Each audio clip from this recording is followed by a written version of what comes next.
you like to do when you are recovering? Do you just bring your family and Skype them, or do you just it's a matter of need to nap, need to sleep. You need to use the whirlpools or the saunas, or or relax in the spa area. And then of course catching them with the family is definitely a priority. Yeah. Those are the things that you're gonna center around. It's really centered around recovery. So, maybe the guys are gonna go out and hang out. If I'm just exhausted and I need to sleep and rest, and I say, okay, guys, I'm going to stay in for the day. I need to rest. I need to catch up on my sleep. It's all good. But if I'm feeling good, I want to hang out and eat, chill with the guys, whatever it may be. You go hang out, go chill, and get some social time. But say social time because we interviewed you on Global Muscle and you were in the restaurant. That seems like there's a restaurant, isn't there, next to it with all the clean food? Is that where everyone hangs out? Or? Well, a cafe is one place. Guys gather and chill before they get their training or after their training. Is very, very common. And then we have the office there. We can go to Batter's restaurant and hang out as well. Or Oscar. Ahmed Oscar has a restaurant as well. Yeah. You can go hang out there. Very good food. So it's a lot of places that we can go and just kind of hang. And the guys kind of group together like brothers, and we eat, you chat, bodybuilding, and and just kind of just hang. It's just a camaraderie there. But if not, you'll be in your room catching up with the family, making sure you're getting your meals and making sure you're getting your sleep. One question: a lot of people around the world wants to know: is there possible to, as a amateur or as a bodybuilding enthusiast, to go and pay and live there for 1 to 2 months and train with either of Derek? You're listening now, huh? Because this is for us. I'm going for my men's physique pro card. Derek Clark wants to make a comeback. And you're going for the pro card in your open class. Can people around the world pay for that apartment and get prepped by either Abdullah or what's the other names? Ahmed Oscar. Al-Naki. And then you get the food and the supplementation and things like that, and the environment of training with champs like you and Roelly Winklaar. Is this possible? There are the bodybuilders that are risk they're daring enough to come out and hope to work with the coach. It's not it's not guaranteed. Okay. But there's other coaches that are make themselves available, but they get themselves in their environment. They want to be seen. They want to be represent. They're going to work hard. And, if you catch the eye of the coach, or you may catch the eye of Batter, just like Rami did when he was working there, it's a possibility that, you may have some help. How much does this cost around? I wouldn't specifically know. But, you have to look up, you can get some help. I know Chemo there. He's often help guys. I don't know if you know Chemo. I heard his name. Rami's friends. Yeah. Instagram. A guy from pro chemo. Yeah, a guy from Morocco. He. That's what I thought you meant. Honestly, I thought you were talking about Kamal. No, a guy from Morocco over there. He's a very good guy. He helps train a lot of guys there. He works for the gym as well. Yeah. He often sets guys up. You just communicate with him, and he sets them up where maybe they can stay at certain places. But you basically do your research where you want to stay. And you can always come into the gym, pay a guest fee. Maybe if you're IFBB pro, they may cut you a break, and a lot of people come in and they tour and they like to come and visit. It's a destination for that. They're not, they don't close their doors. They welcome and they welcome guys and want to show off the facility and stuff. So a lot of people come in and try the gym out, hoping to see some of the guys training.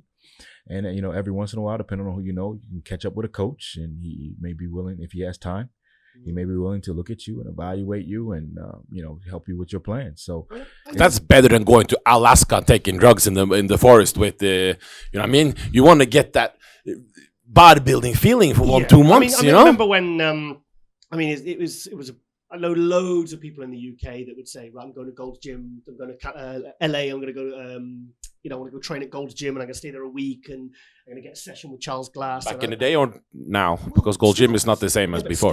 Still, I know someone who went, I know someone last year that, booked a session with Charles Glass, and, just to sort of have that. It's like a kind of like a tourist trip, for bodybuilders. But now, they're going to Kuwait. Yeah, it is like it is what used to be like Gold's Gym in Venice. Exactly the same. You got like the firehouse, which is where you go prep your meal and everything. the firehouse. It's exactly the firehouse. You're training there. You like arrange a training session with whatever the coaches over there, and then you got like the Venice Beach, which is there, and all the apartments there. It's a really nice week if you want to. Yeah, I've been there a few times. Yeah, they actually there's some new complexes, new apartments going up really close to the gym. Yeah, that it should be done pretty soon. They build things really fast in Kuwait, so by the time I get back, they may be pretty much done with these apartments. But that's another opportunity for guys to want to stay close to the gym, especially the Jabria gym. You know, you forget there's more than one oxygen gym. There's like 6 gyms there for the batter has, but the Jabria gym is basically, you know, kind of where, you know, we hang out. You know, you know, we live close to that gym, and we walk there, and you know, we train there, and that's where we hang out. That's where we're seen the most. So most people, when they come, they want to come to that gym and kind of get that feel of that gym. But Batter has built bigger gyms and more impressive gyms than even that gym. Because he continues to pursue excellence in his field. So and he's spread out now. Yeah, they in Abu Dhabi, right? Yes, massive. Yeah, to be honest, I've had the guy who went there. He said like, this is a shopping mall. It's not a gym. Not a gym. It's a very you guys, I guarantee you haven't seen anything yet when the Saudi Arabia, his first gym in Saudi Arabia comes. Oh, Saudi Arabia, they're doing really good things now. It's going to be an extremely immaculate gym. He basically is going to have a big complex or plaza, a women's gym, a place for restaurants in this plaza, and then the gym, a big oxygen gym. So, and he's already thinking about second one in Saudi Arabia too. So he's definitely expanding across to the Middle East, bringing that name and that brand and that quality through the Middle East. So now he's in the UAE. I see a lot of guys, Larry Wills and different people in the UAE training at the Abu Dhabi gym, which is very nice. Single floor gym, just nice. Like we went in there when we went for the Dubai Muscle Show Expo.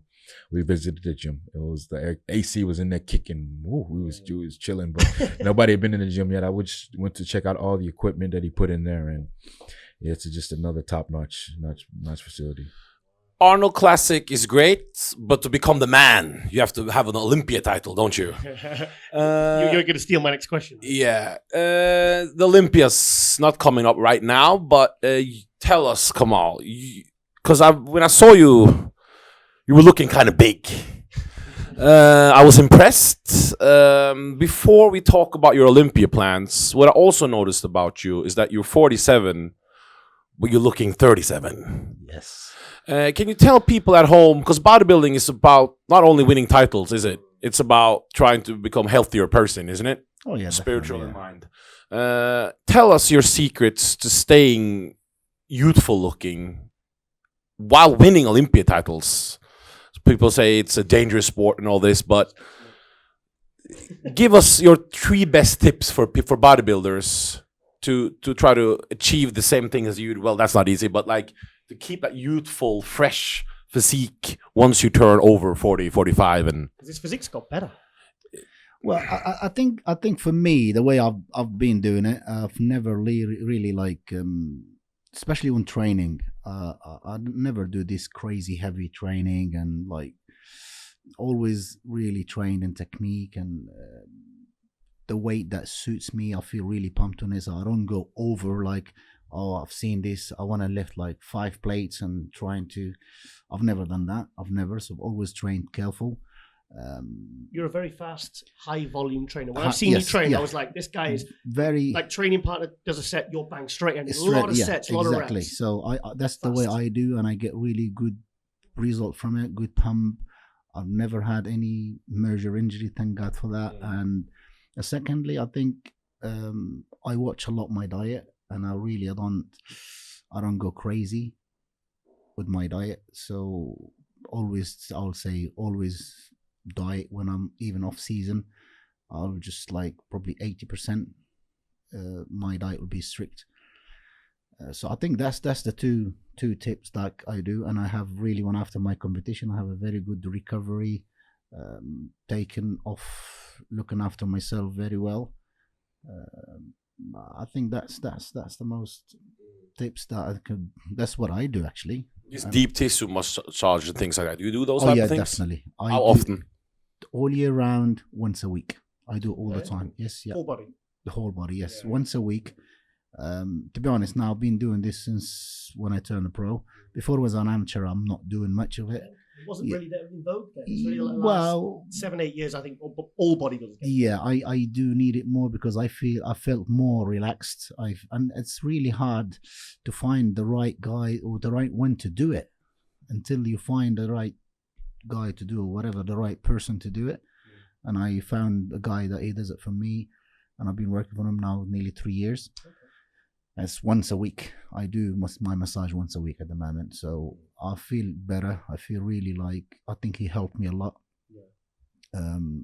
Avoid like injuries, so it is important. I do that as well. Yeah, helps the physique as well, doesn't it? Oh yeah, definitely. Separation, definitely. Yeah, which you're like known for, you know, that detail. Yeah, it helped me a lot. So let's, to be honest, I'll be lucky. I don't know. This is what I've been doing. So, well, again, I do have sleep. I don't really stay late. I don't smoke. I don't drink. I don't touch none of that. So I never touch any other drugs or whatever. So I'm not really.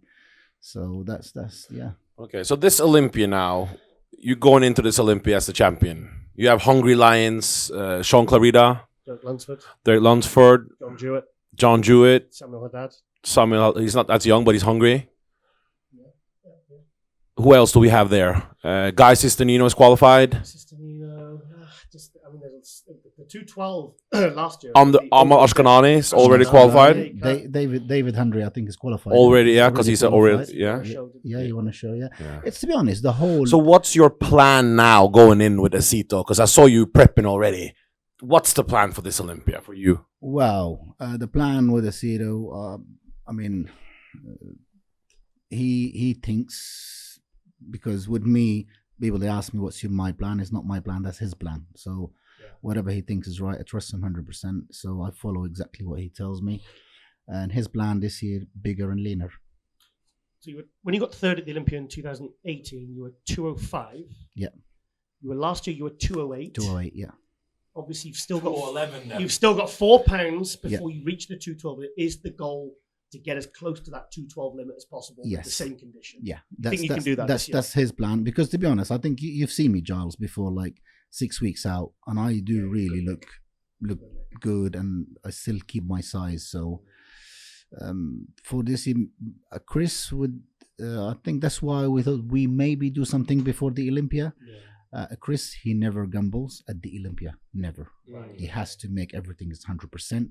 And he doesn't like, maybe we try you, fill you up a little bit more, or makes you fuller a little bit more. So he doesn't. He has to do his work. And he has to do Egypt to make sure that you are in good condition. Yeah. So his plan this year, he said bigger and leaner. So I said, yeah, I'm up for it. So we doing a little bit different than what we done the previous years. So I noticed that's my carbs a little bit higher. Okay. Yes. Yeah. To be honest, I felt different. Felt more stronger, fuller. When I train, I get really crazy full. So I'm not really high carbs, even when I was before, like when I train myself and the amateur. So you say at 6 weeks out, you're ready. You always say at 6 weeks out, you're 100 kilo. That's 220. Yeah. So with the water off, and I could see you at this year's Olympia 210, 211, and keeping those lines and retaining that condition and that kind of hard detail. It's hard. I don't know, because with me, so it was with him. I think we could reach that, because I've never had any issues to be in good to bring condition any time. Always I bring my condition, and even when I was an amateur, like always, as always bring condition. And to put up size when I'm prepping, yes, I do bring condition, and I grow as well. So I don't know. So we'll see. That's why we thought maybe we do something before, or like probably I will see him more before, before the Olympia. I'll go and see him, or whether a chance he comes and see me is like 8 weeks out. See because it's different every time when we see each other at the Olympia or before the show. You're always telling me, I never thought you look like that. Yeah. So it's like, wow, it's. So probably if he sees me a little bit more often or earlier, then so maybe he will change something. I don't know. So that's maybe I will see him more this year. So it's the food this off season that's gonna make the extra. Yeah, I noticed. To be honest, I'm not a really high carb eater, so I'm not really. But at the moment, is giving me like normally I never go more like, for example, cup and a half rice. At the moment, like I'm having even 2 and 2.5 cups of each meal. So it's like I'm struggling. Yeah. I just hope you keep that midsection nice and tight, because that your intercostals, when you walk on stage, when you walked on stage at the Olympia, I was there. It was the eyes are drawn to your midsection. The intercostals, the way it's structured, it makes you stand out from everyone. Yeah, you got that. It's like the classic look. You know, it's just that detail. Yeah, definitely. I mean, if I lose that, I mean that means I've lost my physique. Yeah, you've lost. Yeah, this is what I'm. Chris is like, he checks on you every day, doesn't he? Yeah, So he's gonna notice any. I mean, to be honest, every 2 days we started already from when we start our prep. I said, okay, we're gonna start. He said, we ready to go. I said, okay, let's go. I started like December. Started my prep again. So from then, every 2 days. Pictures. Every 2 days. Yeah. So he's on it straight away. So I'm happy. The transformation from after the Olympia, from we started December till now, I'm happy. I'm really happy. Yeah. Then to the champ. Well, both champs. Yeah, both champs. Yeah, different open class champ. The bigger champ. Different divisions. So what's gonna happen 2020 Olympia? What's going on, Brandon? Well, you know, it's one show, one focus.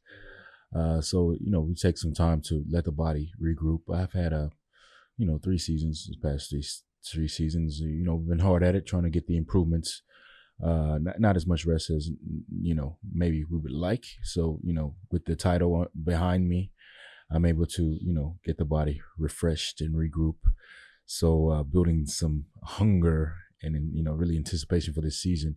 So basically, I'm right now preparing myself for my stint away in Kuwait. So just got back in the gym, trying to get back in my groove with the gym, and then we're gonna try to get back in the groove with the meal schedule as well. So basically, I'm kind of pre Kuwait. So I'll plan to go to Kuwait after the Arnold. With that little bit of fire underneath me from whatever happens at the Arnold Classic, and going to a little off season there for 6 to 8 weeks, and really just going into a intense training camp. Just following my coach's lead. We'll come out of that. We'll come back to the U.S. for some appearances and whatnot, and just kind of maintain that off season schedule. Just trying to bring in the necessary quality and size that we need for this year. And then we're going to focus on coming in when we got to go back and really focus on bringing in the conditioning, being that the body is fresh. I'm expected to be very, very responsive to everything that's going on. So I think, honestly, I don't see much sweat going into this, getting the body to do what it needs to do going into the Olympia. So I'm really, really, I know my coach is on fire to kind of get this thing on going. fire. He is. We had him on last week, and he was definitely on fire. He's on fire. Yeah. Hey, Brendan. Yeah, I know he's on fire. And we really feed off each other. I think we're ready to put some good combination in for this year's Olympia, and just kind of trying to change the narrative a little bit, get them to talk about something else, from this past season. They're always going to talk, so we're going to give them something else to talk about. Exactly some right, more different speculation, different things. Create a different narrative, and maybe they'll create a new challenger for me to for somebody new. Yeah, somebody else to they won't try to resurrect the dead. And compete against me, because maybe someone at the Arnold will make this interesting. So, it's man, competition. You're excited. You're both excited. I'm excited for 2020. You're defending your titles. Kamal, you're on your last. To me, it's like it's not even like being the champion at this point. It's just like I'm really trying to be the champion. It's the same hunger. I'm definitely not satisfied with this. I don't feel like I'm in the position I want to be. I know I still have room for improvement. Even though I'm the title holder, I know I still have some ways to go. So really, we're just trying to improve upon the package that we brought to the Olympia stage. and really reach that potential. So being that I'm not there yet, it's that's what I'm after, and it's about creating a legacy at this point, and that's what I'm hungry for. I'm hungry to bring my best. I'm hungry to, when I'm done, when I'm sitting on that couch, when I'm looking on the internet, I would say flipping through the magazines, but when I'm looking on the internet, looking back, reflecting on what I've done, I want to be very excited and happy by the body of work that I put in. And that's the narrative. I think if it was back in the day with Giles is a columnist for Muscle Development, that would be the narrative back in the day. They would write Brandon Curry, he won and he still has, he can make improvements. How exciting is this? Yeah. With Kamal, it would be this, like now he only weighed 208. He can still get 4 more pounds. Yeah. How exciting is this? Yeah. But with the internet trolls, it's a little bit different. But for bodybuilding fans, this is what we should remember. To be honest, with me, like I've noticed now, and I did prove them wrong from the Arnold. To be honest, it is. That's what you hear. Like, oh, you're too old. What's he going to bring? I mean, when I won the Arnold, what they said at the Olympia, they said, oh, he's too old. Is he going to improve? They was marking me. I'm not going to make even top 6. Well, last year, even after you got 3rd at the Olympia, then he had you 2nd. I had you 2nd. Yeah. I think I saw Say that again. You had him where? 2nd. Yeah, I think there was one person on any prediction that even had you in the top 5 going into last year's 212 Olympia. Wow. And I'm like, they don't follow bodybuilding. There's no flex. And he maybe should have been 2nd last year. So how can he be not one of the favourites for at least the top 5? Exactly, that's what I mean. I don't know why. I mean, they even when I come 3rd, they bring me. Said, well, Kamal is like, he's not going to improve because his age, whatever. He's not. So we decided. So there is improvement. I know I'm improving. So Chris told me 8 weeks out, 10 weeks out. No more posters, any pictures. Okay? I knew that, so I didn't do nothing. Money last year, though. Sorry, you didn't post money last year. I thought, is he even doing it? And then I posted one. What are we doing? Like the side chest, and I was like, oh, he is doing it then. I was like, okay. Yeah, so I'm not. Very quiet. You went too quiet. Very, very quiet. And then at the room, so Chris is checking me the first day. When I came the next day, he was taking some shots, and he said to me, "Kamal, post this now." And I said, okay. So when I posted that, man, the comment I got, oh yes, you've been doing your work. It's no fluke, people. And that's what the calf injury, wasn't it? So when I won, like, oh, everybody's like, well, this guy's supposed to be been in the game for a long time and supposed to know they know what they're saying. I know, but there's many of them. Anyway. I shut them out anyway, so I don't care. Hopefully I'm going to do it again this year. Well, it doesn't mean that I'm winning or whatever, but yes, I am going to defend my title, but I'm going to go beat myself, just try to prove them wrong that I am improving. Yes. And that will be good even for like the bodybuilding, for like people, they think like when you reach that age, you're not going to improve. So no, that's to give them the hope and give them the chance, like, yes, keep going.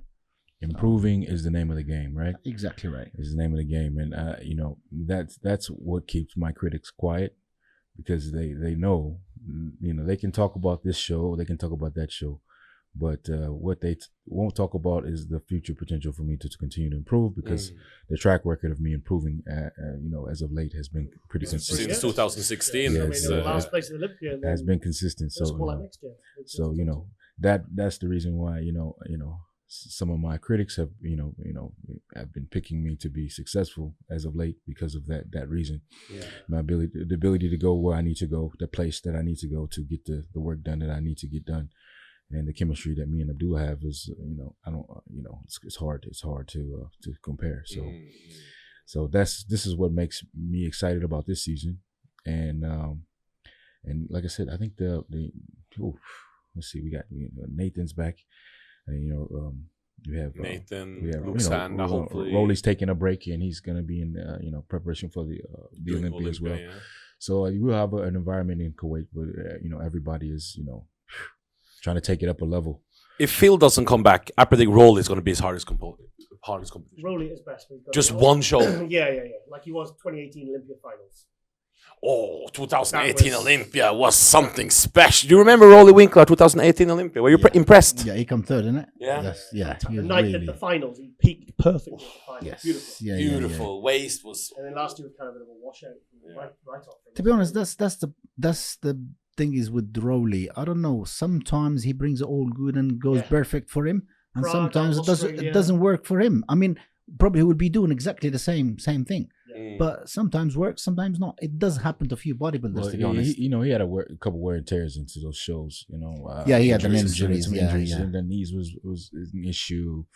I remember he did some guest posings and got sick coming out of some coming back to Kuwait. So he, he didn't even leave his room for maybe a few days and didn't even eat anything. He was so bad. So he came up with some complications there. But with some rest under his belt, being able to regroup and relax, I know he's always hungry to be competitive and to get better. I mean, Roelly's very very motivational guy. He seems laid back and chilled, but in the gym, he's a machine. He's a machine. He's a straight machine. I think you said he was the straw. Somebody said he was. Yeah, he's hardest work. Well, he's a very strong guy. He's one of those guys. You call it. He's like stupid strong. And he's one of those guys you got to tell to stop. What was the one guy said he said I've hurt my leg, and then he was like squatting 6 plates like half an hour later. Yeah. He's complaining he'd hurt his leg, but he still went to the gym and absolutely killed it. He's one of those guys that could just turn it off here, and just keep pushing. And you're like, Roelly, come on, man, you've been in how long you been in there?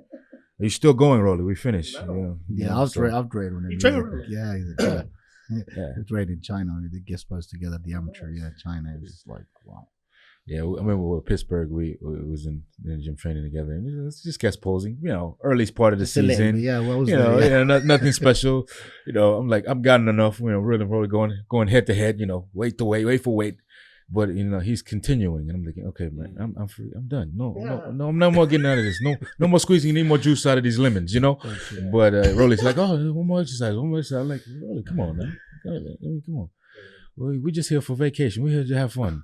I'll go on stage tomorrow. I'm gonna be flat as all get up. I'm training with Roelly because he doesn't extend the workout way beyond the amount of food that I've eaten. So he loves to train, man. I love to train with him too because of that reason. Before we go, first we have an Olympia tour that's it'll be finished by this episode will be out, but what's important is that role models like yourself, who's not only big in the streets, they do give back to the community. And yesterday we had a special event with Derek Clark, who is chilling behind there. He's chilling. It looks like he's falling asleep, but he's awake. They did some charity work. Derek, talk us a little bit about the charity that Kamal and Brandon supported last night and where they can support it more. Please don't trip on the wire. Come on now, Derek. Get up. You train shoulders with Brandon. That's why you can't walk. You can't walk no more. Derek, come on. Here's a microphone. And tell us about your charity event and how people can donate or support. Tell us a little bit about it. Okay, really, it was great to have these two gentlemen with me supporting the charity. Obviously, the charity is about young adults with learning disabilities from the age of 18 to 25. Having these two guests from Brandon from Tennessee, yes, and Kamal was from Libya and now residing in the UK. Coming over to obviously help out and to give their support was really big. The charity is picking up speed. I noticed everybody's wearing their wristbands. Still here. Still here. We've got to get the camera angles. Get the camera angles in. So. Show my You need potential. I feel really soft now, but okay. So if you want to support, the text number will be shown on the screen. If everybody's donate text £1, that will help us tremendously. Obviously, people from outside the UK can, if you put 44 in front of the text number, then that will come through too. So anybody who want to help, appreciate your support and keep watching out and see what we're doing. We're doing a really good job, and these guys are really doing a good job to support it too. Thanks. Cheers, mate. We're clapping, we're crying. Yeah. Okay, you want to wrap? We've got to. Who are we thanking first? Who's your sponsors? Come on. Well, that's many, by the way. Yeah, I mean, not really many, but it's of course, PPI Sport, which that I've been with them this year, and I've been working with them the last like 5-6 years because I was the distributor back home in Libya. So yes, send them there the stuff there, and the stuff is lovely. So they like it. That's why I like to work with them to be a sponsor with a company I've been dealing with, and I know the quality of the stuff is good. Secondly, which is the Libyana mobile phone. I've signed with them last year, and they want to renew my contract this year. So I didn't go to Libya because of the problems and the war there. So I'm hoping to go the end of this month. Is a little bit quieter, so to sign in the new contract with them. And I've got a lot of actually the support from the Libyan Federation as well, even our pro. So they are supporting me big time. So I want to thank all them. Actually, I want to thank you guys for having us here and supporting us. This is a great job what you've been doing. All the fans, everybody's following us, so thank you. Without you guys, we are nothing. Thanks to Brandon anyway to have you here as well, and that's what I thought. To be honest, this is the first time we spend more time. I wish you a very good luck this year, and hopefully because you deserve that. And I'm not saying in front of your face, but you're really a nice gentleman, so we'll definitely keep in touch. Yes, sir. Yes, definitely keep in touch. Like I said, it's been a pleasure. Like I said, you just a straight up, all around good guy. So I've heard a lot about you beforehand, so I knew that about you ahead of time. Thanks, so man. You know what I'm saying? So it was no surprise. Thanks, man. But definitely like to give a shout out to my sponsors, SciTech Nutrition. These guys, big deal, always behind me. When I was kind of struggling in the bodybuilding world, they kind of took hold of me, and look what we have now. So it's been awesome to be with these guys. Gorilla Wear, of course, these guys keep me fresh all the time. Makes it easy to make a decision when I go in my closet and grab these things out. Because they do some quality things. And Chic is always going to be behind me when I'm in the gym, supporting me with the gear. Correct? Yeah, belts, all kind of gear. They do it all. Knee wraps, knee sleeve, elbows, straps, whatever you need. Definitely a quality company. When I'm trying to get a little browner and I'm trying to look beautiful for the stage, Pro Tan is always behind me. Always behind me with the nice color, Oh yeah, definitely. Always behind me. But then I have to think, all those people that came out to support the event this past weekend at the Carbon Culture, the first gym.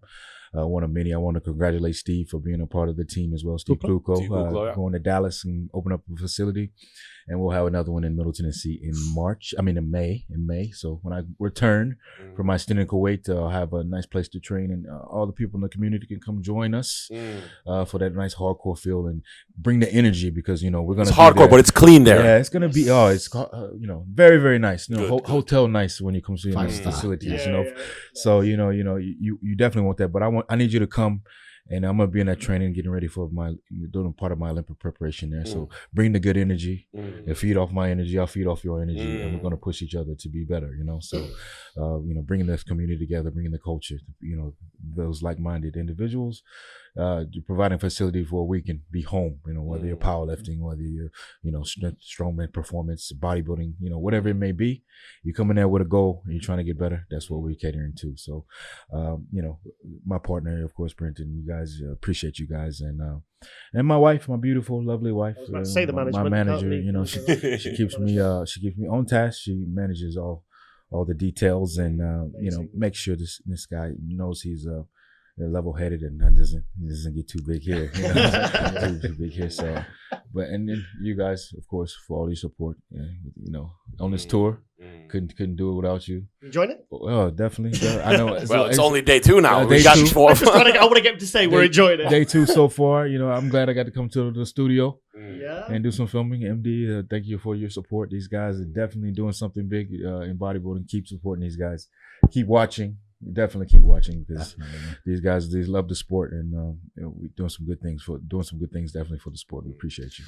We're gonna give away. I know you want it, I want it, but I think we should give it away to we're gonna have a contest around Olympia time or something. So that we're giving away that magazine he's signing now. Yes. So this we're gonna give away to some fan. I just won't have a copy. So then you won't have a copy of it? That's fine. It's a little bit more...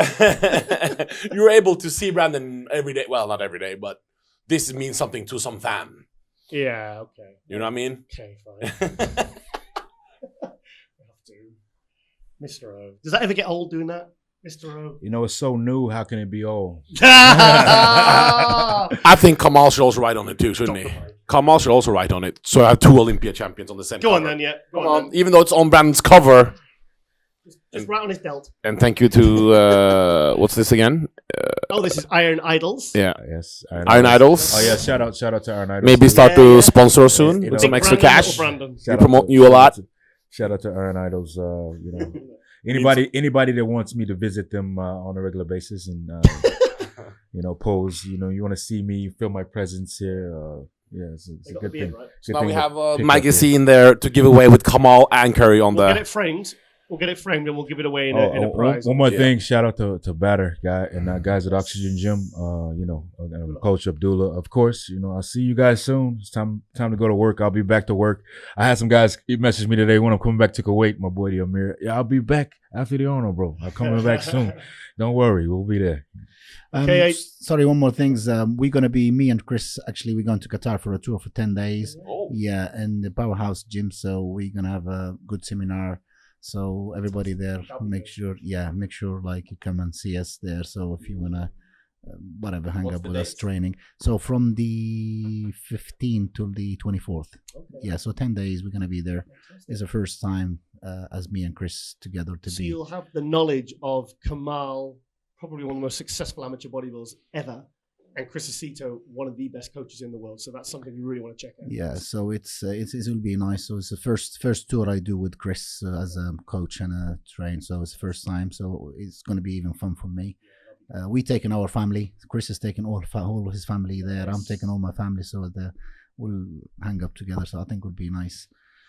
Yeah, and that's it. Actually, that's all I good. got one more shout out that I almost forgot. Nutrition Factory. You know, you guys. You know, for all your supplement needs, there's definitely a local store, competitive with the internet prices. You know, it's kind of hard to do, but they pull it out, and it's somewhere you can go and get some really, really, really good deals and quality supplements. So Fantastic. The Global Muscle, we out. Okay, guys. Well, this is a bit of a milestone for us for the show. You know, I mean, we've had a couple. You know, the first episode, and then when we came back with multiple guests, and this was a big dream of ours to have, you know, these kind of level guests actually physically in the new studio. And the So- first time, first show in the First time is always a bit more special. as a new. Yes, Yeah, yes, of yeah, course, yeah, yeah. of course. So yeah, really appreciate you coming in, guys, and we need to get moving because we've got to get on this tour. So we're Let's go. Got to get on the road. So yeah, let's go with Brandon Curry, Kamal El Gargni, And- current Olympia And champion. subscribe. Is that the nerd say? Oh, Subscribe yeah, yeah, here. press the subscribe. Subscribe. So we're completely unprepared. Follow. Completely unprepared. Okay. Follow Like. MD. Like. yes, Okay, We're guys. trending now. and Thank comment. Comment. And we are Out.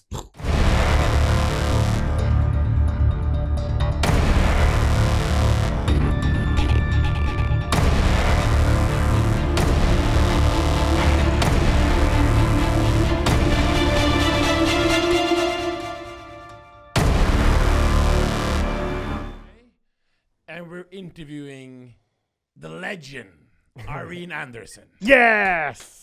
Yeah, good round of applause. Yeah, yeah. How you doing, Irene? Good. Yeah. How was Barbados? I think I would like to stay a bit longer. Actually, me and Helle tried to rebook our ticket home, but it got too expensive. So we just had to go home. Otherwise, we'd be staying a bit more. Yeah, you look like you had fun anyway. We saw all the pictures on Instagram, on yours and Hella's Instagram, so it looked like you had a really good time. We was training hard in the morning, and we were eating good. And then after lunchtime, it started to, A few margaritas, mojitos. Yeah, I saw the pictures with all the guys. I got very jealous, Irene. Yeah, there was a lot of guys there. Oh yes. no, don't say that again. I get even more jealous now. But anyway, so big season for female bodybuilding and a big season for you, Irene. Yes, so we had our the last vacation, and then we flew back home. So we already planned for this season, and the final goal is, of course, Miss Olympia. That you already So, qualified to, by the way. Pardon? That you are already qualified to already. Yes, I'm qualified, and it feels like a bit unreal, actually. So this year they took top 5 from Rising Phoenix last year. That will be directly qualified for the Miss Olympia. Yep. Yes. This year it will only be the winner of Rising Phoenix who's qualified for the Olympia. So, but because we started up, they took top 5. So what are your plans for this year? Are you just going to start prepping and just do the Olympia and the Rising Phoenix? Is that your plan for this year? Or any other pro shows? Because quite a few female bodybuilding pro shows, isn't it, this year? Yeah, and we don't really know what happened with the Rising Phoenix. This year it will be like an invitation show, like Miss International at Arnold's Classic was before. So we actually have to send an application to get an invitation for the Rising Phoenix. So I will do that. I have no idea how they are, what they are looking after. I don't know. I think it's safe to say she'll get an invite. I hope so. Of course she will. I hope so, but yeah. Top 3. So it's special invites. You have to write an application to get invited. Yes, and I saw a date around in the beginning of April is the last month to apply for it. So so maybe in April we will get the result who they picked. So, but I will absolutely do like 1 or 2 shows before Miss Olympia, and of course Tampa is the closest one. That's a good show. So that one I will do. I like to have a show 1 or 2 before I really peak my form. Yeah. To both of you, do you know if there's going to be a female bodybuilding show at the Rock Show, the Athleticon? Because I heard rumors there might be, but it hasn't been confirmed yet. Do either of you know? Now it froze. Yes, I didn't hear what you said. Well, you know the Rock Show 3 weeks after the Olympia. Do you know if there's going to be female bodybuilding there? Because they said they were going to have all categories. I just don't know whether they would have female bodybuilding with it just coming back to the Olympia. I have no idea. Yeah, we just don't know yet, do we? Hopefully, Jake Wood got the hookup. So you saw New York Pro, they're back. Oh yes, of course. Prague Pro, Jake Wood, some type of way got his show there too. Wow. Yeah, I saw that as well. Prague Pro. Yeah. That Irene Andersen is doing, so we can see her in the flesh. So really, there's only really, in fact, it's only really the Arnold Classic, isn't it? Yeah. So it's really only the Arnold Classic where there isn't really the big shows where there isn't female bodybuilding. So Giles, I know Arnold, yeah. As a journalist who's been around the world, female bodybuilding has a lot of fans in Europe compared to America, correct? Yes. Correct, Irene? Yes. In 2017, there were no female bodybuilding shows in Europe.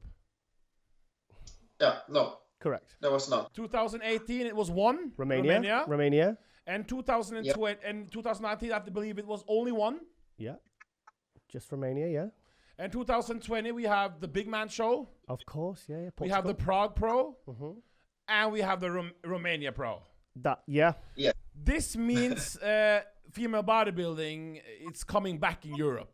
But this means the girls have to be active and compete in those shows. So you're getting at especially yeah, I see what he's getting at now. Especially the big names like yourself. Because what's the point of having these shows if the girls ain't doing it? So Irene, I ask you again. Yes. Over to you, Irene. Do you think we will see you either in Romania, Prague, or Portugal this season? Yes. Oh wow! One on two. Not in all of them, but I will do one of them. That I will. That was my next question. Are you going to do one or more? Have you decided which one, or you do, but you just don't want to say? The one that's closest to Tampa, is it Portugal? When is Tampa? That'd be that's usually August. 6 weeks before the Olympia, usually. Portugal's in July. The Big Man Show. Yeah. Prague is after Olympia. That's usually 2 or 3 weeks after the Olympia, but around that time. And Romania is a month after that again, I would think. November, correct? November, so, yeah. What do you say? It froze. My picture froze again. So the closest was it Prague or Portugal? It depends what you say is closest, because Prague is 1 month after Olympia.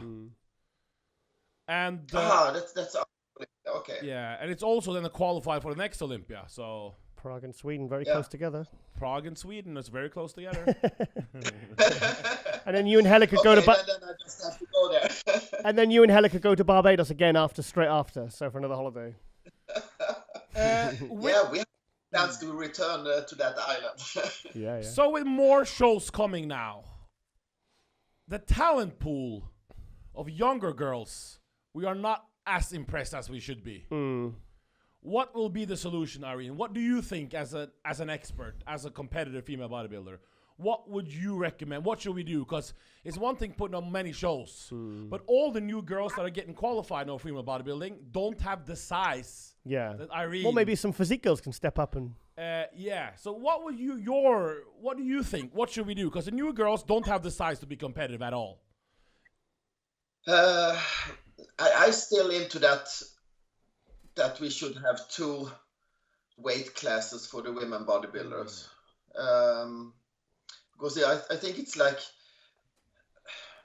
the men have the heavyweight and the 212, not 212 then, but lighter, just so we can separate. But I think a lot of girls, the bigger girls who competed before, stopped to compete when all this, we have to downsize, we have to get smaller. So maybe if you have like 2 weight classes that I can feel, we can go back because that's the heavy class. We fit in there. Because it's still, I think the Rising Phoenix, they showed that suddenly it was okay with the bigger girls. But I still think we need to have 2 classes. Do you not consider women's physique to be like a lightweight bodybuilding class, or do you think it's something completely different? Like, say, classic is to open, that 212 is to open. Does that make sense? I think we should have like 2 bodybuilding classes and keep the women physique, and because the women physique girls are getting more shredded, bigger and bigger, so they are soon up to. So when they're getting bigger, then they can move up to the light bodybuilding. Okay. And then we still have the heavyweight. Okay. Maybe the judges should look about this physique, because they told us that you're not allowed to have like shredded glutes and all this, but all the women physique girls have that now. That you don't get placed if you don't have shredded glutes and physique. They moved the limit.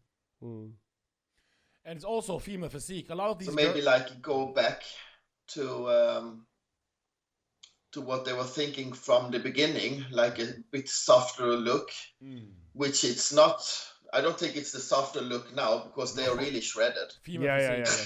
But female physique, for people who watch them on Instagram, they look like female bodybuilders. But when you see them in real life, lightweight female bodybuilders. Yeah, that's how I see it. But when you see them in real life, they're not the same at all. No, it's not. It's not. It's a big it's still a big size difference, of course. When you see them in real life, when you see Irene and see, I've not been to a show where I've seen female bodybuilders and female physique in the same show, so I've been able to compare them on the day. So it'd be interesting to go to a show like the Romania show and to be able to see women's physique and female bodybuilding, to really see how much size disparity there is, you know? Because Shanique Grant and Valentina Machina, yeah. They looked as shredded as you girls, but they don't have that thickness. No. No, they don't. So on stage, they will get. I mean, put Hella, Valentina, or like Shanique next to, or Amazonka, Natalia next to Shanique or Natalia Coelho, and I suppose you would be able to see. You will get revealed. Yeah. You'd be dwarfed. Yeah. Let's be honest. So Irene, to go a little bit personal, I rented your Too Big for This World DVD. Remember? Oh, documentary, fantastic. And Irene told me I can get a free code, but I still paid it. Ah. Yeah. Nice. Anyway, that documentary, it's a lot of Irene's struggles to go to the Olympia. Well, to have the girls to have an Olympia. So, how does this feel for you now? Then You going on the Olympia stage after all that drama, after all the, you got banned back in the day for being too big. You know, she got after her made her documentary, she got placed last place. What? As a yeah. In what? In what? What show did you get last? Okay, tell me about what happened after the documentary, because the documentary Actually, it was actually the year, the first year we had Rising Phoenix. Mm-hmm. All the 3 shows I did that year. It's hard to talk about placings, how you should place, but all I talked to, like Linda and a lot of people in the business had me like #1 in the first show and absolutely in the top 3 in the 2 other shows. Yeah. And I was like, I can't remember the places, but I was like 1 from behind in all 3 shows. Like if there was 17, I was number 16. The next show, God. there were 12, What? 11. Wow. So, and the third show is the same. So that year, I got a private invitation to the Rising Phoenix from Jake Wood, because he saw how bad they placed me that year. So that was the first Rising Phoenix. Okay. What year was that? 2014. The first Rising Phoenix, like 5 years ago, 6 now. Okay. 2014 it was. Yeah, exactly. So because they saw how bad they placed me and it wasn't really fair, I got this invitation. I mean, that could have put you out of the industry, and that could have really disheartened you to say, oh, I'm not competing anymore, you know? You could have lost Irene. Yeah, probably the elite side of it, the Santoya side. That we don't support anymore, no. Well, okay, yeah. And so you got placed last place. And what place did you get at your Rising Phoenix show then? Last year. No, when you made your debut there in 2014. Say it again. It's what place did you get? A bit. What place did you get at the Rising Phoenix show the first year you got invited? Can you hear us? Can't hear you. Oh, yeah. 1 second. No, it's their side. Okay, we're good. I think it's your side, Irene, because we have perfect connection. Mm-hmm. Yeah, we can see you nice and clearly. You have perfect connection, yeah? Yeah. We can see you. We can edit this. Mm-hmm. Yeah, now I hear you. Okay. Cool. What did you? Which place are we gonna edit this out? So 1. Just 5, 4, 3. It's easy for him to edit. Yeah. Which place did you get then in the Rising Phoenix show when you got invited after getting last place all the time and all of a sudden now? A bad placing. but the thing is, we obviously what we know is I can't remember what. Okay. I can't remember what. But Irene, I followed the last couple of years, and you've just got higher and higher and higher and higher. And obviously, last year you had your. We are excited for this year, but I'm also a little bit. I'm not living in denial, Irene. I'm not. Now we got this opportunity. A lot of shows. Muscular development has started to future female bodybuilding, obviously because of Giles and myself. Maximum Muscle Report, he does a good job. Yeah. Now with this new channel, we're trying to create more opportunities for you girls, but a lot of girls are not active, Irene. No, I know. You're not the first to say that, and I know more people in this business who's tried to. It seems like it's the bodybuilding girls who are most lazy or not active or just too busy what they're doing. I don't know. Why? I don't know. Really, it's. Do you think maybe it was because the bodybuilding media, there was kind of a bit of a blackout for a few years, and now with people like Jake Wood, Tim Gardner, Chris Mins, people like that, they are kind of bringing it back. I think maybe they just think, well, what's the point? Because we're not going to get, because it was shunned with the Olympia, but now it's coming back. Do you think maybe there's a bit of resurgence now that Olympia's back, and and other media outlets do seem to be making more of an effort? Maybe they just need time to get going. To kind of feel the love from the media. What do you think? Yes. I think it had been like this for many years, even before they took us away. Okay. Because I talked to a lot of people in the business who really try to bring in and advertise female bodybuilders, and they told me that they contacted a lot of female bodybuilders if they wanted to send in like training films or videos and stuff, but they never got any response, only from the figure girls and the other girls. But wow, okay. And I've done the same thing. I reached out to over 40 girls. Oh, you told me, yeah. For this after Christmas, New Year, said now let's kill it. Let's bring out tons of videos. I'll post them everywhere, muscle development and everywhere, and send it to.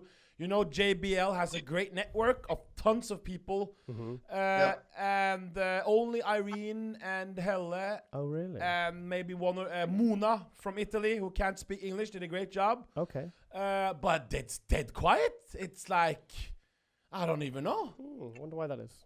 So, it's hard.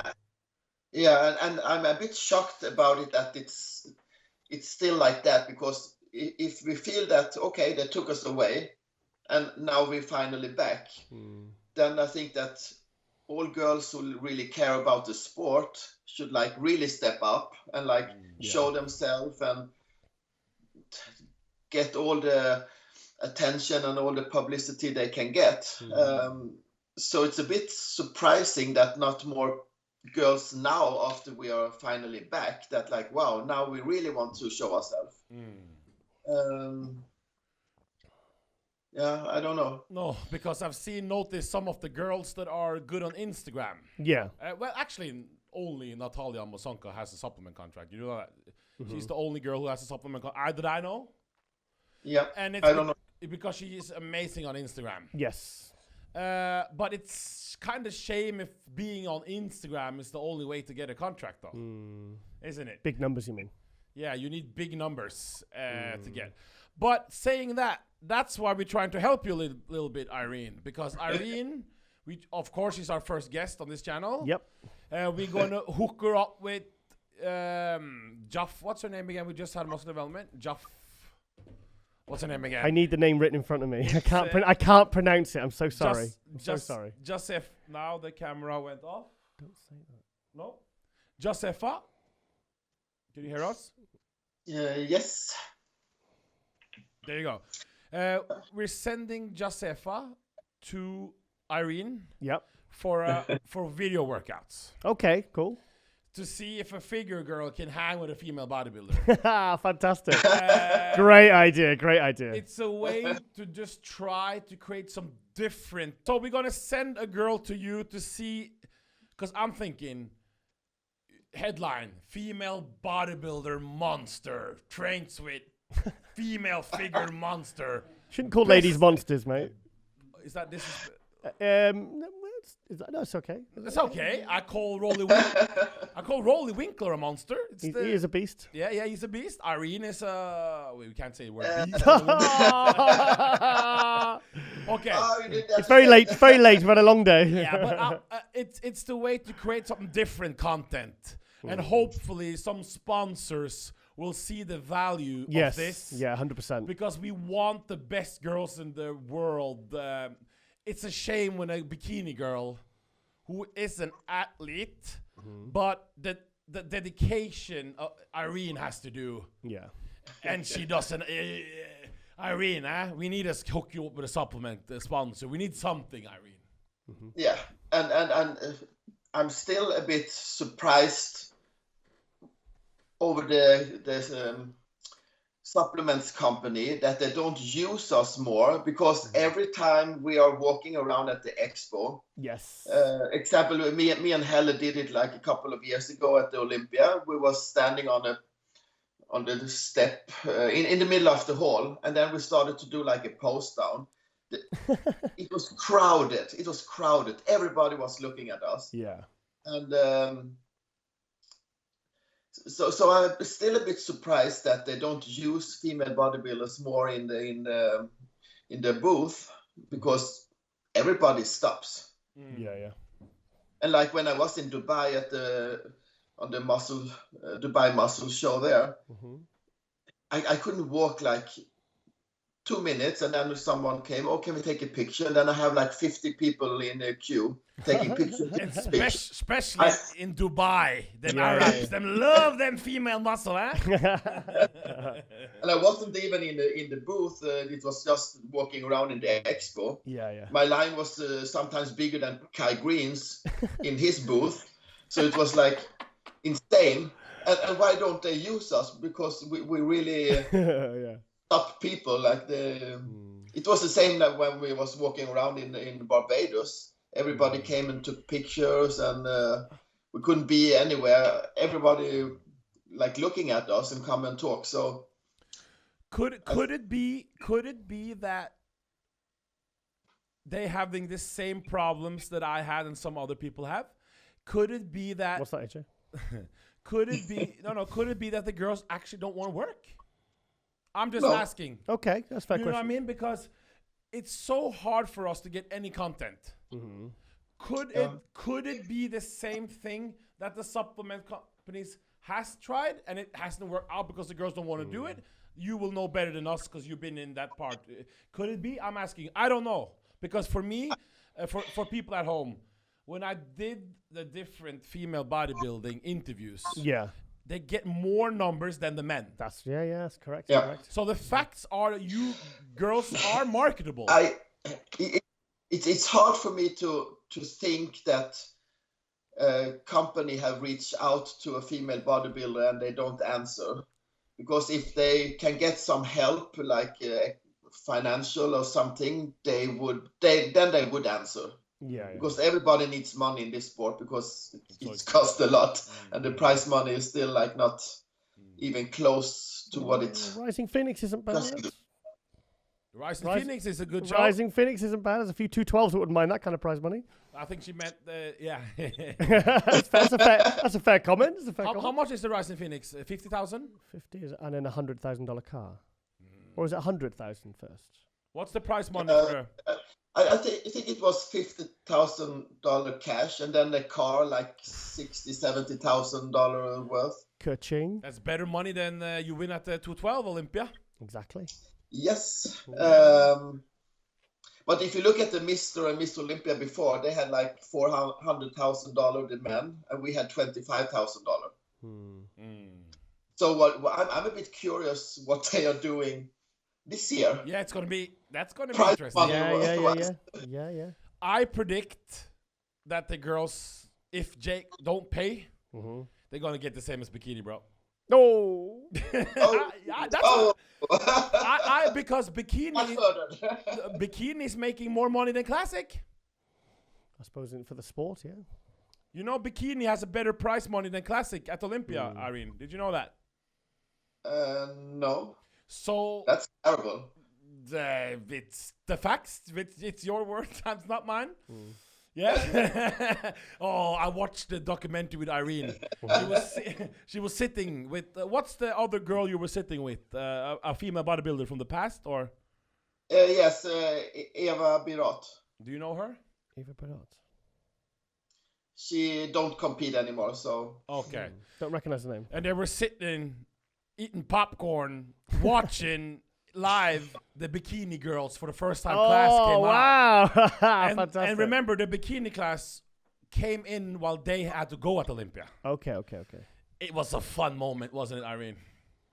Yes, and actually one of the girls we filmed, she wanted to sue us because we put her on the film. No, in the film, she should be paying you. Me on stage showing my ass and moving like that you did. So we're like, really? She should be paying you. And you're allowed to film. Sorry, you end up in the film. But to be fair, the Bikini class has improved a lot since 2014, though. Yes. Because the 2014, it was just ass out. They weren't in condition at all. Yeah. You know, it was. It was actually terrible the first year. It was like they take us away and then they put up this division, and the way they were posting, it was like, wow, really. It's not. I'm not against the Bikini class at all. I just think it's like it's a good thing that girls can stay healthy and start to train, and if they want to compete, they can do it after like a couple of weeks diet, it's like 2 weeks diet. just 6 weeks training, 2 weeks just diet. to get into the sport. But really, it's like you can't compare it to girls who have been training for like 10, 15, 20, 30 years. Correct. And the diet we have, you can't compare it. But still, it's okay. But put it on another day or in another show, or don't mix it with like real athletic people. It's like yeah. Well, to be fair, Irene, it's going to be here forever because Bikini and Men's Physique is how they get the entry fee money. Mm-hmm, yeah. So it's not going anywhere. So I think it's just to focus on getting you girls more opportunities. yeah, exactly. And what do you do in are you a personal trainer, or what do you do in your personal life besides bodybuilding? Looking for sponsors, and I work with some people. I do that. Can you take on, hopefully people watch this channel will be not only, I hope it will be young girls watching this channel that need some inspiration and education from you girls, because I see a lot of younger girls, 22, 23, already hair is falling out, and you know what I mean, things are a little bit messed up already. Yeah. Is this something will you take on young girls to teach them how to build a big physique and stay feminine and healthy and keep your hair and skin is nice? And is this something you could do as a prep coach, Irene? Yes, absolutely. And I think the problem is people who reach out to me, girls, often they have like a guy who's teaching them what to do. And there's so many bad advisors out there. And sometimes I get shocked a lot when they tell what to do and all this. So... yeah, no, I could give advice, absolutely. You could then. So they can contact you and you will work with them with diet, but especially supplementation part to make sure that they stay as feminine as they can. Yes, absolutely. Yeah. And my plan is that we will try to work with Too Big for the World. I've just ordered a lot of clothes with... so we're going to sell our hoodies and T-shirts and stuff on the website. And we have like our mission is like be whoever you want to be. Yeah. So we had some T-shirts with the text be whoever you want to be, and hoodies with Too Big for the World. So I'm going to try to work a bit with the cloth line. It's a good message. Good message. Yeah. Before you go, give us your top 5 at this Miss Olympia 2020. And let's say everybody's doing it. What's Irene Andersen's top 5? And you can put yourself in it, of course. Really? It's a bit hard because still you don't know who will be in there. I talked to Iris and I talked to Zack, and both told me that they would love to do the Miss Olympia. So let's say they're doing it. Yeah, I would have them in the top. Helle, Margie, Iris, of course. You never know. The girls never want to give me any results. I know when I ask the girls, they never want to give me any results. They just say, well, everybody, yeah. And of course, I want to be in the top 5. That's my mission. And I'm really focused, and I will come in even better shape than I was at the Rising Phoenix. I will really kill myself to get in my absolutely best shape this year. So I'm going for the top. And this year you stay injury free, because you had some problems going in, weren't you? That you couldn't do cardio, so she dieted on, what was it, all-time low calories, wasn't it? Yeah, I had a problem with the backside of my knee. Like I actually needed to take a cortisone injection in my knee, and it disappeared totally the day after. So I don't know. It was a good thing. So after that, I haven't had any problems. Okay, good. So well, 2020, the year of female bodybuilding. Yep, the return. Back at Olympia. Olympia. Shows in Europe. Tim Gardner and Jake Wood taking over. And we're excited to see you on Olympia stage this year. Yeah, I look forward to it. I'm excited, and I already start to plan everything. So Fantastic. I'm right. Okay, Irene, we speak to you soon. Yes. Bye-bye. Absolutely. Thank you, Aaron. Bye-bye. Thank you for joining us. Bye-bye. Bye-bye.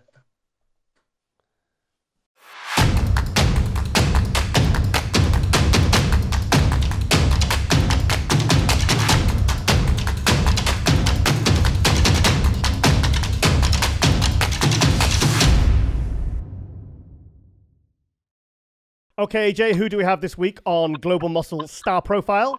I met him last year at Body Power, I think it was. That's right. And then I saw the biggest line I've ever seen at an amateur athlete. Okay. So today we have Zack. Ainsley. Yay! Great having Thank you you for on. having me. Great having you on. Thank you, man. It's great to be here. It's great to be on the show.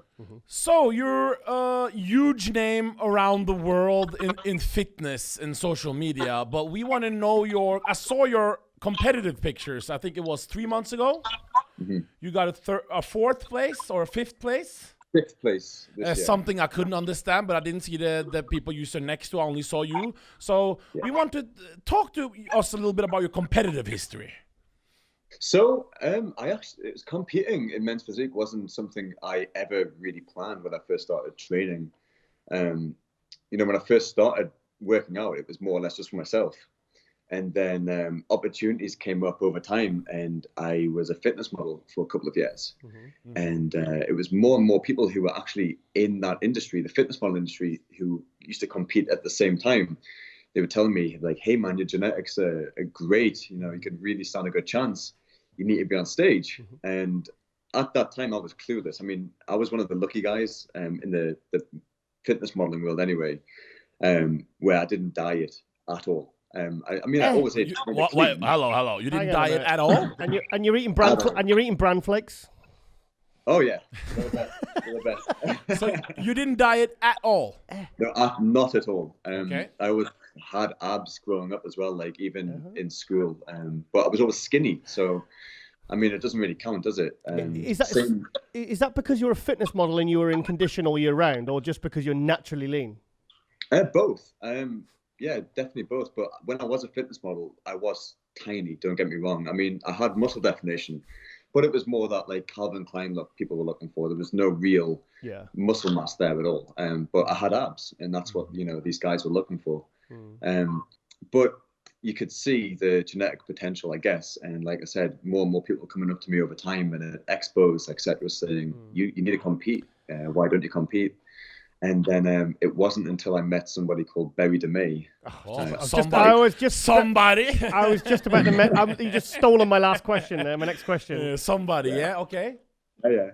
It wasn't until I met him, and then he was the one that convinced me to actually do it. He coached me, and that was the first time I competed. Was under his wing. Yeah. Okay. Yeah, and that was I think 3 years ago or 4 years ago now.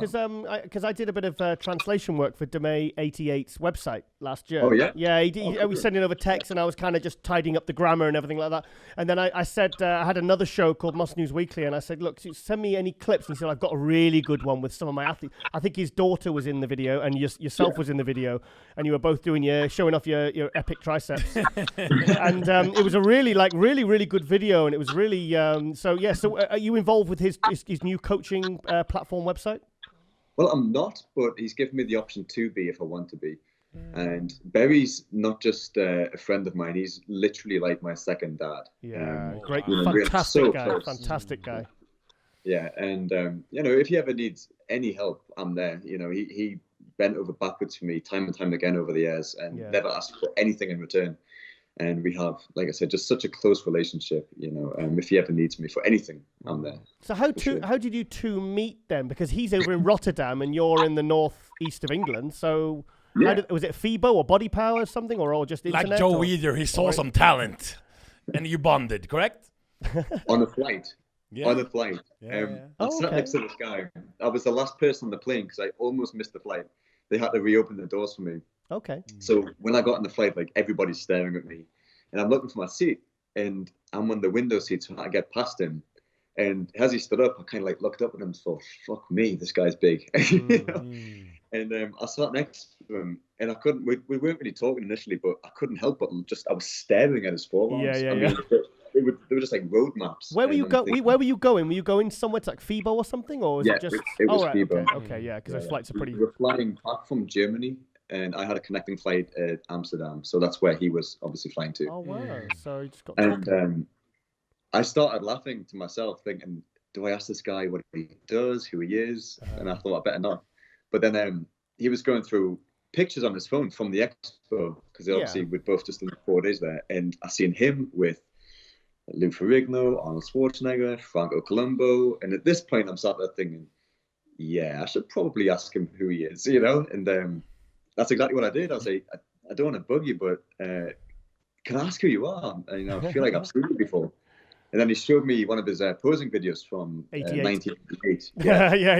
It clicked. I had seen him before, and I was like, oh my God, you've got one of the greatest physiques of all time. And then he asked me what I did. I said I was a fitness model representing a clothing company at FIBO, and he didn't understand what like a sponsored athlete was, because that's what I told him I was. I said I was a sponsored athlete. And he said, "Oh, what is that?" So I showed him, you know, that I'm just basically a guy representing a company, and I advertised for them on Instagram, and he wanted to see my physique. So I showed him a couple of pictures, and I'll never forget it. He went, "Huh?" Like this. Yeah, because you add in the sound effect when he does that, please. He looks kind of. When you take off is when you see the physique, correct? And then in his little Dutch accent, he's like, this is amazing, man. And then I can't remember who was behind in the row behind us, but he showed this other athlete, this big bodybuilder. He's like, "Hey, I think I found him." And I'm sat there like all confused. I didn't know what he was talking about. But then he said, since 1990 or probably like the late 80s or early 90s, he'd been looking for somebody with the right genetics to coach. Wow. Oh, wow. And said, judging from the photos I showed him and the videos I showed him, he says I was probably the perfect canvas for him to sculpt. Because at that time, like I said, I was just, I was like probably 70 kilos, just ripped. I mean, I didn't have much. 70 kilos. Yeah, I didn't weigh that much. But I think, I mean, you could see the genetic potential there. I mean, I had symmetry and good biceps. Really. Have you ever done a photo shoot with him? Because for many years, but when he stopped being a bodybuilder in the early 90s, he became a commercial photographer, very, very, very highly regarded photographer. Have you ever done a photo shoot with him? Yeah, I have. Oh, and, wow. It's funny because I actually got my degree. I got a foundation degree in photography. Oh, nice. Myself. And so I really understand what goes into it. And very underrated. He's really good at what he does. That's fantastic. Really good. But yeah, we did some shoots together, and some of my best pictures were from him. Yeah. You know, they weren't overly edited. They weren't, you know, highly. When I say photoshopped, I don't mean warped, but you know, retouched too much to make the skin look. A good photographer doesn't need too much of that. Yeah, and he's the man. Let's move a little bit forward because we want to see you turn pro, bro. What's the plan? What's the plan? What's the plan? I want to see myself turn pro too. Yeah. How? What's the plan? What's your goal? What have you planned out for 2020? Okay. Well, truthfully, I was going for it last year, like really going for it. When I first set out to try and turn pro was under Jeremy Buendia's wing, and I went out there and lived with him for a few months. And everybody thinks we had this huge falling out, and we didn't. And I lived with him for about 5 months, I think, 4 or 5 months in his apartment. You lived in his apartment for 5 months? Yeah. Wow. I think I did 3 months there, came back to the UK for a little bit, and then went back out. Yeah.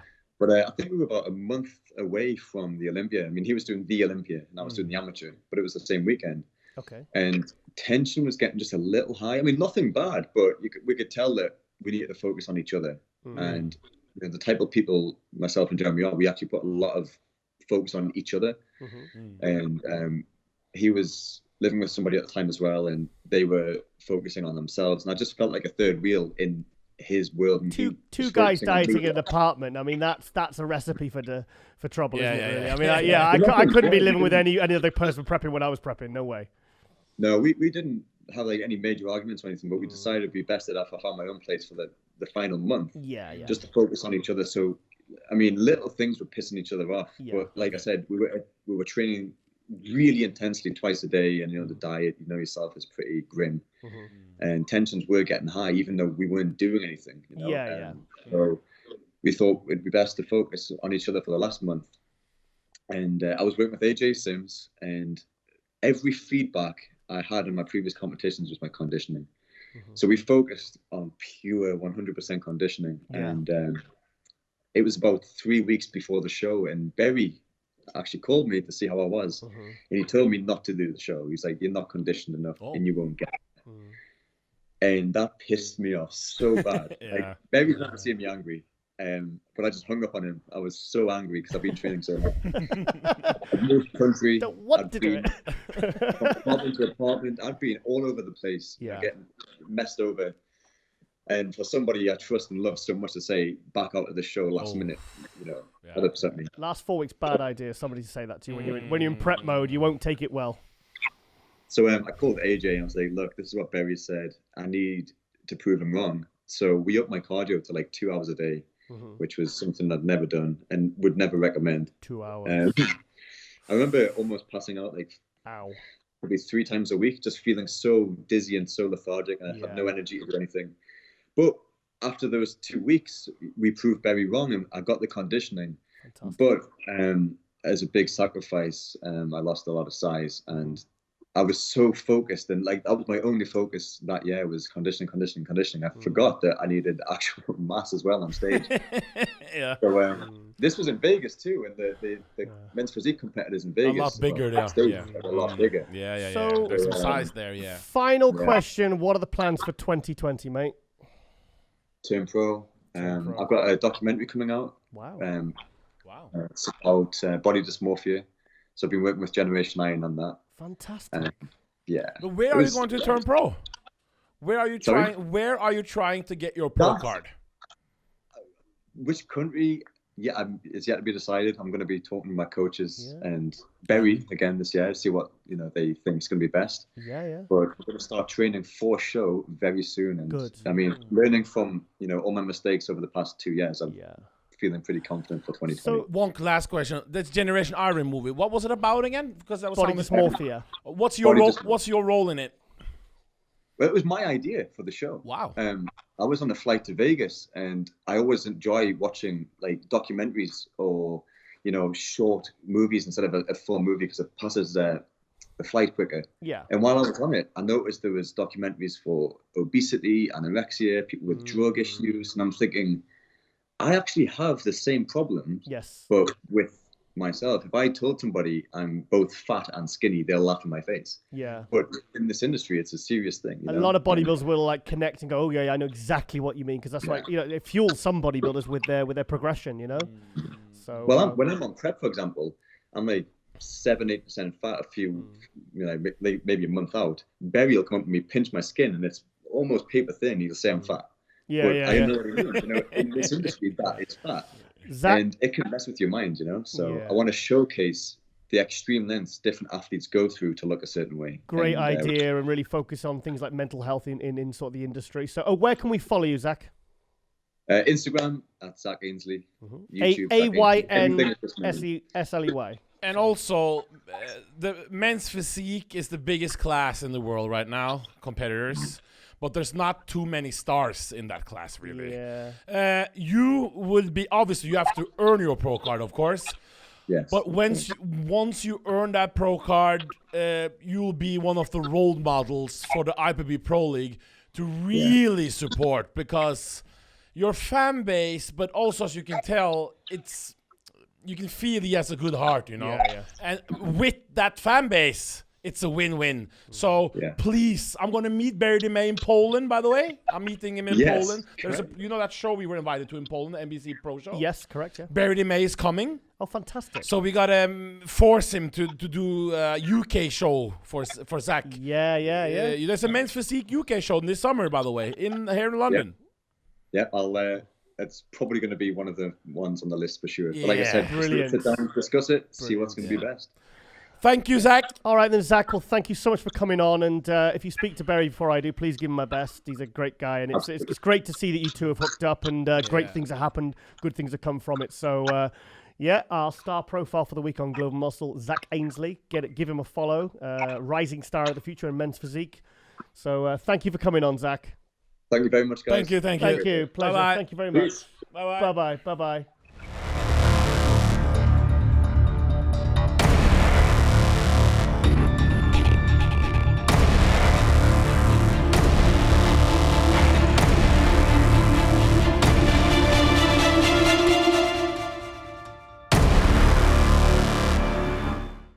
And welcome back to MD Global Muscle here at the On The Rise Media Studio with me, your host, Giles Thomas. I'm joined by my co-host, AJ, all the way from Norway. AJ, who are we joined by? We got Jamie Dorigo. from Dubai. Yeah! and I actually met him in Romania also. Oh, okay. First of all, you're looking improved, bro. Thank you. I'm trying. No, but you are looking a lot improved, aren't you? You improved the last couple of... I know this year I need to bring something to the 212 stage, so I've been doing everything I can to try and improve and be better come the 2020 season. So Now, Jamie, you live in Dubai now, but originally, I mean, I've always known you from Wales. How long were you living in Wales for, and then when did you move to Dubai? so I was in Wales the majority of my bodybuilding, especially the early years. So I was in Wales, I think, for 5 years. Why Wales? To be honest, I actually just love the place. Really? That was the reason I came. That's unusual. Sorry, really? I left in a hurry. Yeah, because I was originally from Manchester. Okay. And I ended up moving to Wales because we used to actually go visit Cardiff on the weekend. Oh, okay. And I just loved Cardiff, and I just ended up moving there.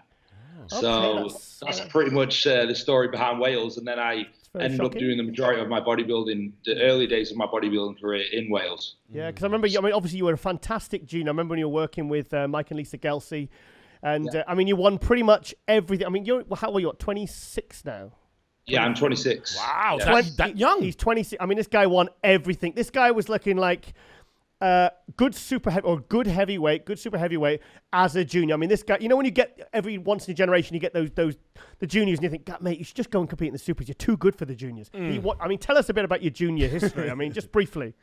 So I won the overall Welsh as a junior 2015, and I actually didn't do the men's that year because I was meant to do the juniors and the men's, and then I saw the heavyweight weigh in, and I was like, nah, I'm just going to do the juniors. But I actually met him in the overall and had to go against him anyway. I did that one, and then the year later I won the Welsh as a light heavyweight. And then when did I go? Did you do the Flex Lewis show? Yes, that's the one I won as a light heavyweight. Yeah. What's the difference between the Welsh and the UK in talent in those type of ages? Well, the Welsh are just awesome. Is it? Yeah, okay. Yeah. No. They put on a great show in Wales. Sorry? The crowd's crazy. They put on a great show in Wales. Yeah, it's always been a crazy show. Yeah. So, and then obviously when you tell us when you turned pro, and then obviously moving to Dubai. I turned pro last year in March, and then I actually moved to Dubai in 2018. So 2 years ago, I moved to Dubai. Why Dubai? To be honest, it's really random. We actually came on here for holiday. Okay. I took my fiance on here for holiday for her birthday for 1 week, and went back home for 4 weeks, and we were so depressed. We just said, shall we just go to Dubai? And we never came. I like that in people who takes a risk. It's something we like. Yeah. Good. So how is Dubai then for you? Dubai is honestly amazing. The support for bodybuilding out here is unreal. They are very, very supportive of it, and they help you out a lot. So the atmosphere, I felt, was actually better for me to grow as a bodybuilder here than in the UK. Fantastic. Yeah, I would imagine. Yeah. Okay, we'll come back to Dubai more in a bit, but tell us, you had a very successful pro debut. Only how many months after you turned pro? It was like a couple of weeks, wasn't it, or months? Or Yeah, so I turned pro, and my best friend Darren Farrell actually was doing the New Zealand show. So I said to him, I'll just do it with you. So he actually turned pro as a classic physique at the show that I competed in my pro debut as. Yeah. So, how did that go? How did your pro debut go? To it. Pardon, what's that? Sorry. How did your pro debut go? I placed 4th in my first pro show. 212, wasn't it? 212. Yeah, 212. Yeah. So do you struggle to make 212 because you were a good heavyweight as a junior, weren't you? So I'm thinking 2-3 years later, you're going to really do you struggle? No, not really. I was actually a light heavy as a junior. Oh wow! Okay. Light heavyweight. I used to compete. Like the year I won the Welsh, I just made light heavies. Oh wow! Okay. And then as I went into the pro league, I competed as a heavyweight, but I was always on the lighter end, so I was always around the 206, 207. So I think when I did New Zealand, I think I was 207, 208 in the morning. So I still had a little bit of room. Yeah. Fantastic. You've still got a good 4 or 5 pounds. Yeah, 4 or 5 pounds. And I know with time and muscle maturity, it can look a lot more. I could see him at 225. And you got to remember, 225. 212 class now needs new talent. That's for sure. Oh, yeah, I see a point. Yeah. And he's living the lifestyle in Dubai. Balling? No, not balling, but the bodybuilding lifestyle. He's a man. With a good partner to keep everything in check. Yes. Hollywood good looks. Like ourselves. 212 is your class, Scott, bro. Good head. Yeah, that's what I feel like, and that's why I want to. People say, "Oh, do you think you'll go open?" And the way I look at it is, I've seen Flex stay 212 and get better and better and better at 212. Correct. So I feel that's what I would like to do, is just refine at that weight. At least in your 20s. Yeah. Yeah. You see my point? I mean, thinking 4 years. I mean, because I obviously I know your physique. You've got really nice aesthetics, like your side pose, your side chest, your side tricep, very aesthetic.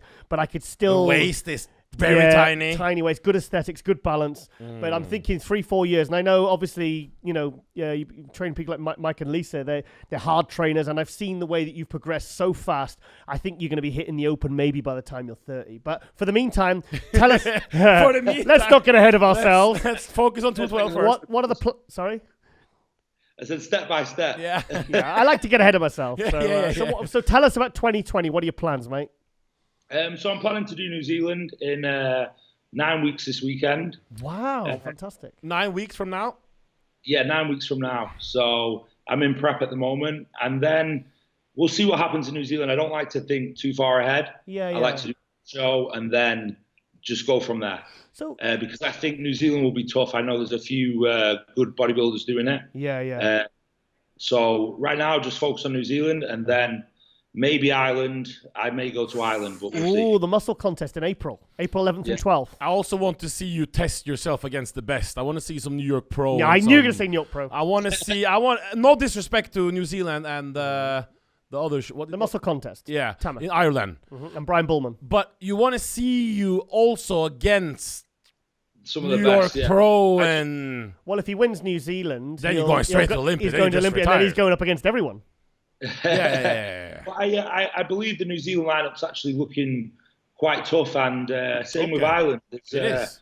Samuel had in there. Oh well, then they just go do it then. Yeah. Olvich, who won it last year, was on the Olympia stage. Who? Thomas has been on the stage. Thomas Kaspar. Oh, Thomas Kaspar. No, not Thomas Kaspar. Tabasiar. That's yes. Yeah, he's fantastic. With the great legs from the behind, and that's a talent. He's fantastic. Yeah, very good talent. And in New Zealand, Wadani, who placed third in New York Pro. Dura, who's Wadani. He did New York 2 years ago, and placed. Oh, the new guy. Third. What's his name? He's a guy. Yeah, I'll show you pictures later.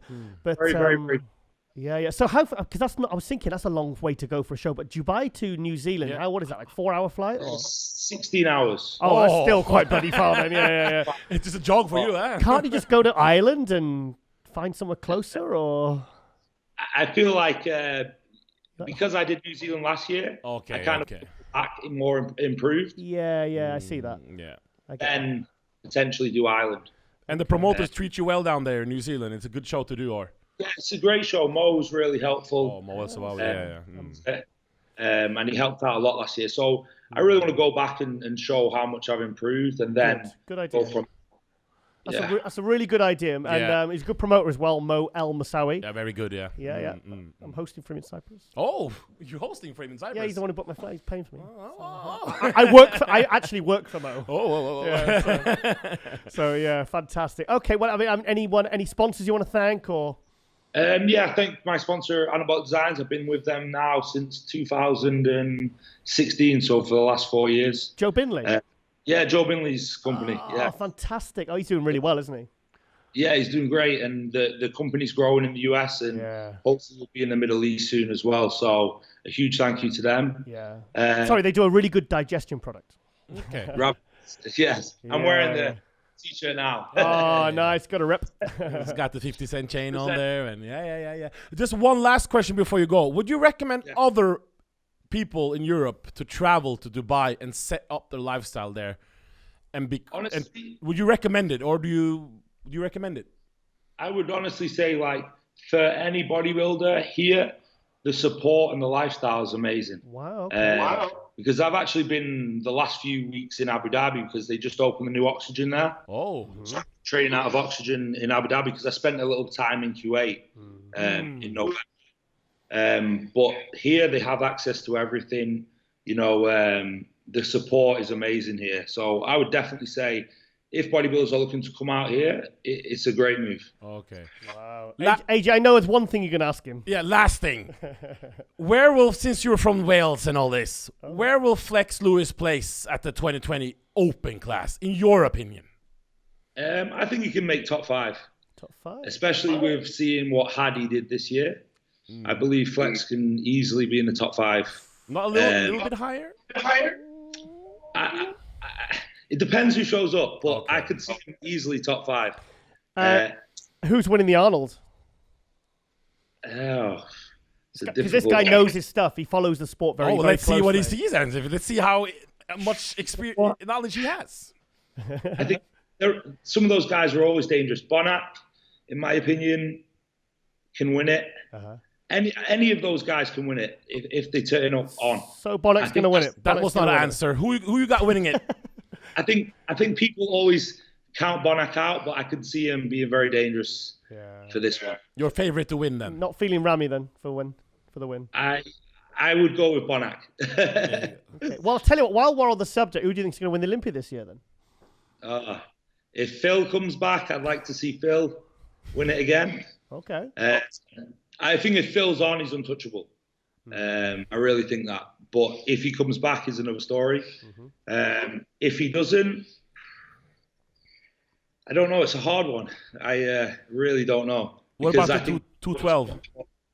The 212. The class you are in. Pardon? They are the class you are in. We want to know that. 212. Who you got? I think Derek will win it.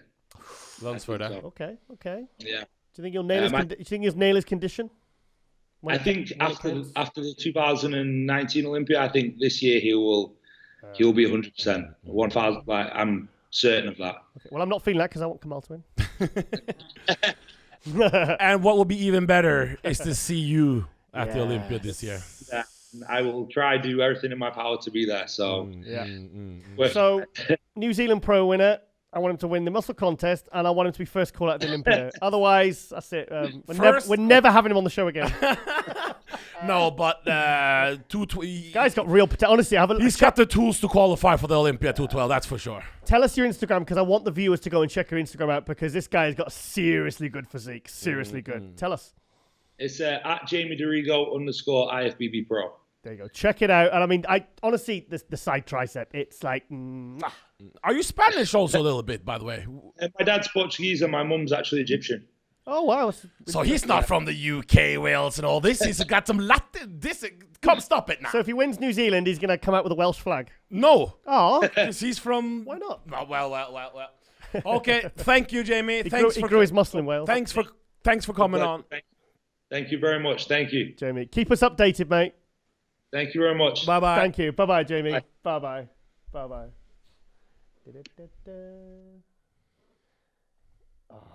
What a talent. 26 years old. He's Very just marketable, fresh very- looking, youthful yeah. looking, healthy looking. He's very stable, very smart guy. He's very ambitious. He's got a good supportive partner. I like him. I like him. Very good poser, beautiful aesthetics, very classy physique. He prepped the girl that won her pro card in Romania, Sarah. Okay, Sarah, I can't remember her last name right now, but he prepped her. So he's a wow. he's a prep coach you can trust. Sarah, Right. Sarah Marie. Okay. Yeah. Fantastic. Yeah, so really looking forward to seeing him as a breakout star for this year, because like I said, he went from amateur to competing in a pro show, placing 4th in his first pro show. So he's definitely on the rise. AJ, and we are Out.